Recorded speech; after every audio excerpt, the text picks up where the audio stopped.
Let's start with that, Coach. What did you think of the reaction from the players when they saw the scoreboard there? It was exciting. I mean, it's always cool to get that feedback and support, and you're coaching them and you want them to do so well. So when it comes back to you, it feels good. What does the Hall of Fame mean to you, especially a year or two after your father goes in, and the kind of the history that your family has? It means a lot. I mean, it's a tremendous honor. There's a lot of guys I know that is on the list, and guys that played before me that kind of helped solidify my dreams and show me that I could do it if I set my heart and mind to it. There's some great players that will get inducted later, and for them to think of me and select me this year, along with Dan Saliamua, Joe Salavea, and Lofa Tutupu is a tremendous honor. Those are all guys I either watched Dan Saliamua play with my dad, and then playing against Joe, and then watching him do so well at the college level and at the NFL, and then just seeing kind of the younger players come up like Lofa, and it's kind of hard to believe in the sense that it's been this long since you last played.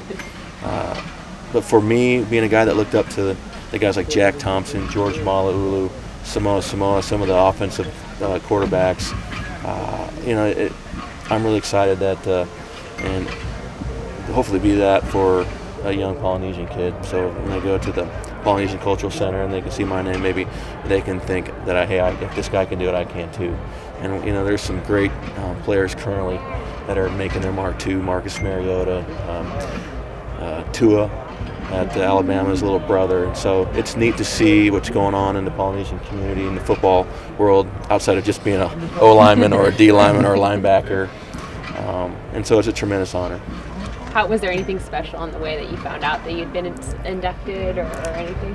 No, I received a call from Dick Tomey, and he had let me know that they had selected me, and they're really excited about it. And it's really exciting to do it a year after my dad, and I was there last year supporting my father, and so it was kind of cool. You never know that you're going to get that call, and you see your name on the finalist list, and you just think, well, I mean, if it's going to happen, great. If not, it's no big deal. It's an honor to be on that list, and so that was kind of cool to receive that phone call, and then be able to call my parents and tell my wife. What was your dad's reaction? He was happy. I think if you had asked him, he would have loved to have it happen last year, but he didn't have to wait too long. Did it make it a little sweeter that it happened this week, and considering who you're playing on Saturday?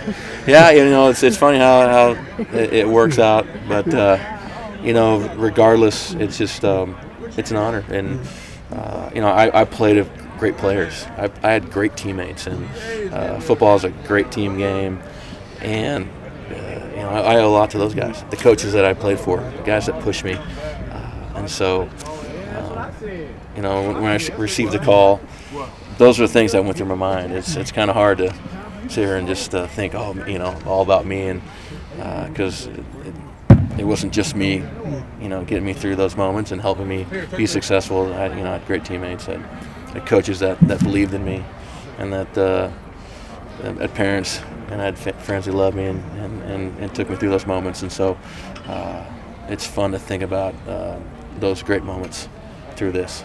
When you're in the quarterback's room, do you kind of look at it and be like, hey, take me seriously, guys. Look, I'm pretty good.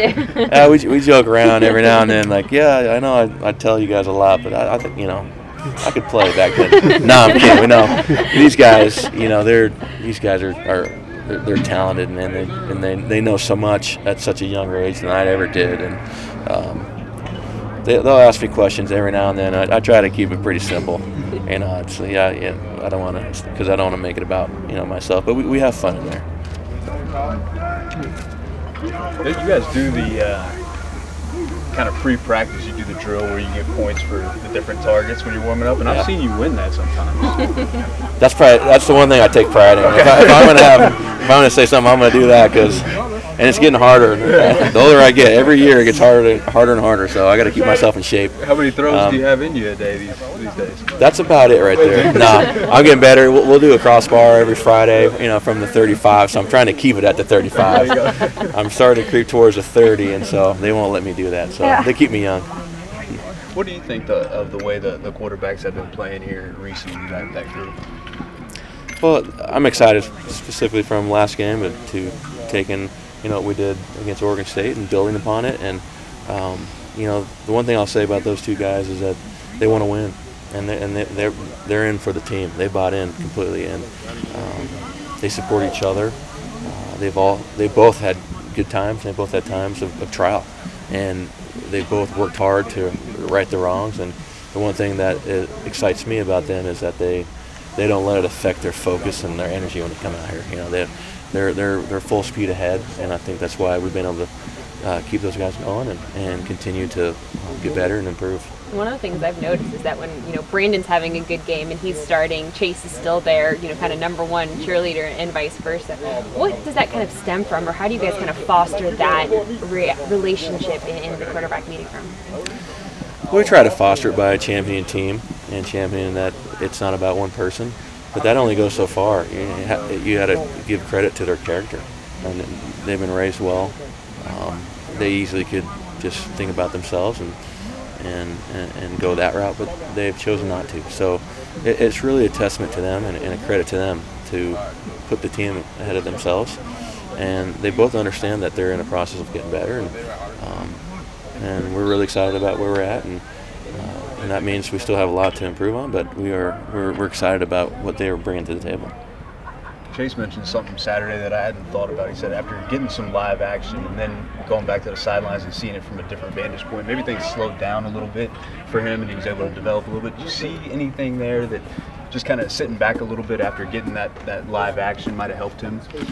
Yeah, I agree with that assessment. There's something to it, and the development of quarterbacks can be tricky at times, and everyone does it differently and at different times. And I think last week when he came back and was getting the reps with the ones, you saw a difference in him and just his demeanor. And sometimes it takes that opportunity to get some playing time, get your feet wet, kind of get what it feels like to play at this level of college, and then when you have an opportunity to take a step back and see it from maybe 10,000 feet, you go, okay, I would never have saw that way. And so